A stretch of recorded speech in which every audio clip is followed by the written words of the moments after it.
आप सबका स्वागत है उत्कर्ष IAS अकेडमी में। आज हम पढ़ने वाले हैं इंग्लिश स्पेशल और आज का जो इंग्लिश है इंग्लिश स्पेशल में पढ़ने वाले हैं MCQ English data entry operator और अनुरेखा के लिए वेरी IMP होने वाला है। आगामी 28 डेट 28 को आपका data entry operator Bilaspur high court के लिए पेपर है और अनुरेखा का भी आगामी पेपर है। आपके लिए बेहतरीन तैयारी के लिए हम इंग्लिश का क्लास पार्ट 2 लाए हैं और अगर आप पार्ट 1 नहीं देखें तो आप जाके देख सकते हैं। इंग्लिश का पार्ट 1 काफ़ी अच्छा क्वेश्चंस वहाँ पे संलग्न किया गया है। आज का जो इंग्लिश क्लास होने वाला पार्ट 2 वेरी बेहतरीन क्वेश्चन का समावेश यहाँ पे किया गया है। चलिए हम लोग डिटेल से पढ़ेंगे और आप हमारे साथ जुड़ के इंग्लिश की तैयारी कर रहे हैं तो आप यकीन मानिए आपका जो इंग्लिश होने वाला बेहतरीन तरीके से आपका एग्जाम जाने वाला है। चलिए तो आज स्टार्ट करते हैं इंग्लिश का क्लास। देखिए तो पहला जो इंग्लिश का क्वेश्चन दिया गया है, the question number first is I am very blank no would you please come later. ठीक है, तो इसका सही आंसर क्या हो जाएगा? यहाँ पे ऑप्शन दिया गया है बिजियर, बिजली, बिजिस्ट और बिजी। तो इसका सही आंसर हमको देखना है। तो बोला है आई एम वेरी, मैं बहुत, क्या हो जाएगा? Option number D, I am very busy now would you please come later, क्या आप बाद में आओगे? ठीक है, कृपया बाद में आओगे। तो यहाँ पे ऑप्शन नंबर डी इसका सही आंसर हो जाएगा। बिजियर नहीं होगा, ठीक है, बिजियर नहीं होगा। और बिजली नॉर्मली हम इस्तेमाल करते हैं, बिजियर हम कब इस्तेमाल करते हैं? कॉम्परेटिव डिग्री में इस्तेमाल करते हैं। नॉर्मल बोलचाल में बिजी बोलते हैं और बिजिस्ट का इस्तेमाल हम तब करते हैं जब सुपरलेटिव डिग्री हो, डिग्री पढ़ते हैं इंग्लिश में, तब इसका बिजिस्ट और बिजियर का इस्तेमाल करते हैं। नॉर्मली हम बिजी का यूज हम करते हैं नॉर्मल आम बोलचाल की भाषा में इंग्लिश का। तो इसका राइट आंसर हो जाएगा ऑप्शन नंबर डी, बिजी हो जाएगा, यानी व्यस्त हो जाएगा। आई एम वेरी बिजी। चलिए हमारा जो नेक्स्ट क्वेश्चन होने वाला है वो है word like A and the, that, देस और आर। ठीक है, तो यहाँ पे आपको पूछा गया है वर्ड क्या है लाइक किसके तरह। तो यहाँ पे वर्ड लिखा गया है, ये एक्चुअली वर्ड है, ठीक है, शब्द है। तो यहाँ पे ए एंड द, दैट, देस, आर है। तो इसके बारे में बताना है क्या है। डिटरमाइनर्स है, प्रीपोजिशन, कंजक्शन है, इंटरजेक्शन है। तो इसका सही आंसर हो जाएगा ऑप्शन नंबर बी। ये क्या है? सभी प्रीपोजिशन हैं। ठीक है, यहाँ पे हम देख लेते हैं अगर सिर्फ और सिर्फ ए, एन और द का उल्लेख किया रहता तो हम क्या लिख सकते थे? आर्टिकल बोल सकते थे। लेकिन आर्टिकल के यहाँ ऑप्शन है क्या? आर्टिकल का ऑप्शन दिया नहीं गया है ना।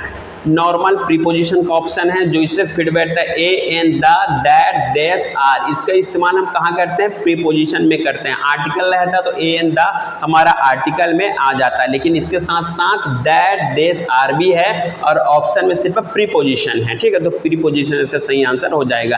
जब भी हम प्रीपोजिशन की यूज करते हैं तो दैट का इस्तेमाल करते हैं, दैट इज वेरी ब्यूटीफुल ऐसा करके, है ना। फॉर का इस्तेमाल करते हैं। तो बहुत सारे हमारे वर्ड है जो प्रीपोजिशन में यूज करते हैं। तो डिटरमाइनर नहीं है, कंजक्शन नहीं है, इंटरजेक्शन नहीं है, तो ओनली ऑन प्रीपोजिशन इसका सही इस्तेमाल हो जाएगा।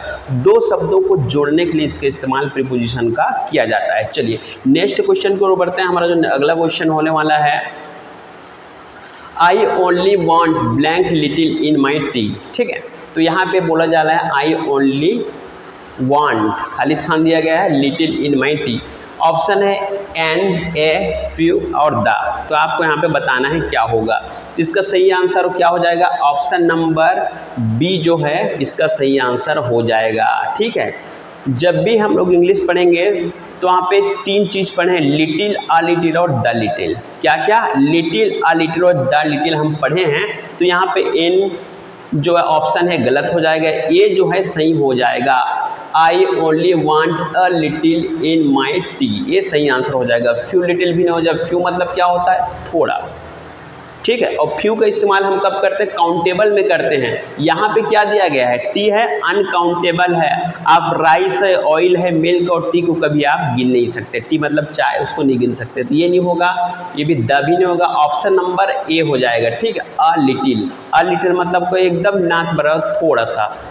ठीक है, लिटिल एकदम थोड़ा होता है, थोड़ा सा हल्का से ज़्यादा होता है, और आ लिटिल होता है उससे थोड़ा ज़्यादा होता है, उसको द लिटिल कहा जाता है। ठीक है, जैसे कि हमने टेंसेस में डिटेल से इंग्लिश पढ़ा हुआ है पूर्व क्लास में। चलिए तो इसका राइट आंसर ए हो जाएगा, है ना, आ लिटिल। चलिए नेक्स्ट क्वेश्चन को बढ़ते हैं। हमारा जो अगला क्वेश्चन है, choose from the word given below the word which is generally use होता है। तो क्या है? ऑप्शन दिया गया है अवे, एवी, आइस और हॉट। तो इस संबंध विशेषण क्या बता रहा है, ठीक है। तो यहाँ पे हमको जनरली एडजेक्टिव में क्या यूज करते हैं, तो अवे यूज करते हैं, क्या नहीं करते हैं। अवे मतलब होता है दूर, यहाँ से दूर, away from Raipur, away from Mumbai, ऐसा बोल सकते हैं। एवी इसका भी यूज नहीं कर सकते हैं ना, जानवरों में आता है। चलिए आइस, आइस की यूज करते हैं क्या, एडजेक्टिव में नहीं करते। और ऑप्शन नंबर डी, ठीक है। तो अब चलते हैं ऑप्शन नंबर डी, हॉट। बिल्कुल हम एडजेक्टिव में हॉट का इस्तेमाल करते हैं। ऑप्शन नंबर डी इसका सही आंसर हो जाएगा। हॉट इसलिए क्योंकि हॉट किसी का विशेषता बता रहा है। हॉट जब भी हम पूछ सकते हैं कि क्या है, कैसा है, ठंड है, गर्म है, तो हॉट या ठंडा क्या हो जाता है, विशेषता को दर्शाता है, ठीक है। किसी वस्तु की विशेषता कि गर्म है कि ठंडा है। तो ऑप्शन नंबर डी जो हो जाएगा वो ऑप्शन नंबर डी सही आंसर हो जाएगा, ठीक है, हॉट। चलिए हॉट मतलब होता है गर्म। चलिए अगले क्वेश्चन को बढ़ते हैं। हमारा नेक्स्ट क्वेश्चन होने वाला है option number question number 5, the better the joke the blank is the laugh, ठीक है। इसका सही आंसर क्या हो जाएगा, यहाँ पे ऑप्शन दिया है loudest, more loud, more louder and D louder हो जाएगा। तो इसका सही आंसर क्या हो जाएगा, ऑप्शन नंबर डी इसका सही आंसर हो जाएगा। कैसे, लाउडेस्ट की यूज हम तब करते हैं जब दुनिया में सिर्फ एक चीज़ यूनिक हो, ये सुपरलेटिव डिग्री में आता है। मोर लाउड नहीं होता, मोर लाउडर भी नहीं होता, हम लोग नॉर्मल लाउडर के इस्तेमाल करते हैं। और लाउडर के इस्तेमाल हम करते हैं कंपैरेटिव डिग्री में इस्तेमाल करते हैं। कंपैरेटिव डिग्री में लाउडर का इस्तेमाल करते हैं दो के बीच में क्या करना हो, दो के बीच में कंपैरिजन करना हो, तब इसका इस्तेमाल करते हैं। The better the joke the louder is the laugh. तो इसलिए सही आंसर हो जाएगा ऑप्शन नंबर डी लाउडर। चलिए नेक्स्ट क्वेश्चन क्यों बढ़ते हैं। हमारा नेक्स्ट क्वेश्चन है how many adjective following sentence, यहाँ पे कितने एडजेक्टिव होंगे यहाँ पे। तो यहाँ पे इसके एग्जैक्ट में यहाँ पे क्वेश्चन नहीं दिया गया है, यहाँ पे पूछा गया कितने एडजेक्टिव होंगे, सेंटेंस कितने हैं, लेकिन यहाँ पे हमको ऑप्शन दिया गया है, लेकिन यहाँ पे इसका जो प्रश्न है वो नहीं लिख पाए, तो इसके ये वाले जो क्वेश्चन हम विलोपित कर देते हैं। चलिए नेक्स्ट क्वेश्चन की ओर बढ़ते हैं। चलिए अगला जो क्वेश्चन होने वाला है हमारा, which of them is an interrogative adjective, ठीक है, एडजेक्टिव हो जाएगा इंट्रोगेटिव। तो दिस, दोस, विच, डैश कौन सा हो जाएगा, इंट्रोगेटिव मतलब होता है प्रश्नवाचक, इनमें से कौन सा प्रश्नवाचक विशेषण है पूछा जा रहा है। दिस है क्या, दिस नहीं हो जाएगा, दोस भी नहीं हो जाएगा, है ना, विच है और देश है। तो प्रश्नवाचक कौन सा लग रहा है, तो प्रश्नवाचक लग रहा है ऑप्शन नंबर सी, विच। विच मतलब होता है कौन सा, किन के लिए, ठीक है। दिस यहाँ, दोष वहाँ, देश मतलब यहाँ, मल्टीपल थिंग में हो तो हम देश का इस्तेमाल करते हैं। ऑप्शन नंबर सी, विच इसका सही आंसर हो जाएगा। विच में हम प्रश्न पूछते हैं कौन सा, किसके लिए, तो विच इसका सही आंसर हो जाएगा। ऑप्शन नंबर 7 क्वेश्चन का सी सही आंसर हो जाएगा। चलिए अगले क्वेश्चन की ओर बढ़ते हैं। हमारा अगला है choose an adjective of quality, ठीक है, क्वालिटी बताना है, गुण बताना है। एडजेक्टिव का कौन सा ऐसा रूप है जो क्वालिटी को रिप्रेजेंट कर रहा है। ऑप्शंस दिए गए हैं यहाँ पे, मच, ऑनेस्ट, सम और सच। तो इसका सही आंसर क्या हो जाएगा, इसका सही आंसर हो जाएगा option number B, honest. Honest मतलब होता है ईमानदार। अब ये उनके किसी भी व्यक्ति के गुण को रिप्रेजेंट करता है। सम क्या होता है, सम मतलब कुछ होता है, किसी पदार्थ तक मात्रा बताने के लिए सम का इस्तेमाल कर लेते हैं। सम है, एनी है, सच है, जैसा है, मच है, अधिक है, इसका इस्तेमाल करते हैं। और ये प्रीपोजिशन में इस्तेमाल होते हैं, मच, सम और सच अधिकतर हम लोग प्रीपोजिशन में इस्तेमाल करते हैं। लेकिन क्वालिटी बताने के लिए, किसी को क्वालिटी बता रहे हैं तो हम ऑनेस्ट का उपयोग करते हैं। He is good boy, he is honest person, ऐसा करके। चलिए ठीक है, एग्जाम्पल के लिए। चलिए अगले क्वेश्चन के ऊपर बढ़ते हैं। हमारे जो अगले धमाकेदार क्वेश्चन होने वाले हैं वेरी आईएमपी में से, which of them is an interrogative pronoun. यहाँ पे आपको प्रोनाउन बताना है, कौन सा इंट्रोगेटिव प्रोनाउन है।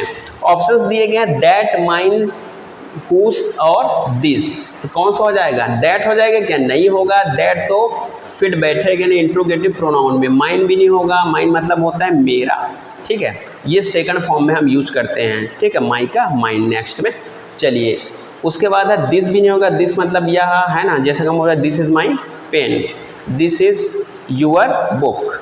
चलिए तो हुस, ये इसका सही आंसर हो जाएगा, ठीक है। इंट्रोगेटिव मतलब प्रश्नवाचक के लिए हम इंट्रोगेटिव के लिए किसका इस्तेमाल करेंगे, हुज का इस्तेमाल करेंगे। चलिए हमारा जो नेक्स्ट क्वेश्चन होने वाला है वो है question number 10 is the dancer and the singer blank worried. यहाँ पे खाली स्थान भरना है, क्या हो जाएगा इसका आंसर आप लोगों को बताना है।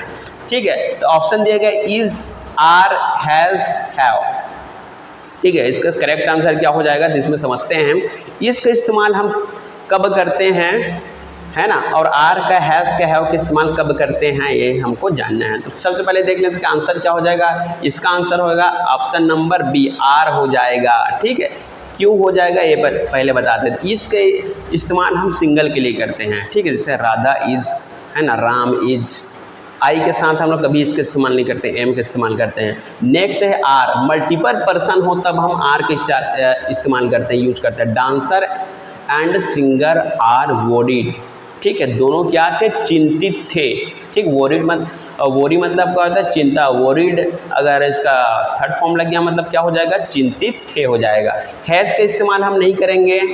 ठीक है, हैज़ का इस्तेमाल हम नहीं करेंगे क्योंकि मल्टीपल पर्सन है। हैव का इस्तेमाल भी नहीं करेंगे, जैसे हम लोग आई के साथ करते हैं, आई हैव अ कार। ठीक है, ही हैज़ अ कार। तो इस प्रकार से हैज़, हैव का इस्तेमाल। इज, हैज़, हैव और आर सभी के सभी क्या है, एक हेल्पिंग वर्ब है जो टेंसेस में इस्तेमाल किए जाते हैं एज स्ट्रक्चर के रूप में। ठीक है, इसका जो हो जाएगा ऑप्शन नंबर बी सही आंसर हो जाएगी क्योंकि मल्टीपल यहाँ पे पर्सन को डिनोट कर रहा है, डांसर और सिंगर आर वॉरिड, इसका सही आंसर हो जाएगा। ठीक है, ये हमारा आज का लास्ट क्वेश्चन था और इसी के साथ आप अगले वीडियो और देखना चाहते हैं इंग्लिश में, नीचे कमेंट बॉक्स में कमेंट कीजिएगा। आपको इसका PDF आपको टेलीग्राम में मिल जाएगा और आप नए हैं चैनल में तो आप हमारे चैनल से जुड़ सकते हैं ताकि आपको नए वीडियो को नोटिफिकेशन मिल सके। Thank you.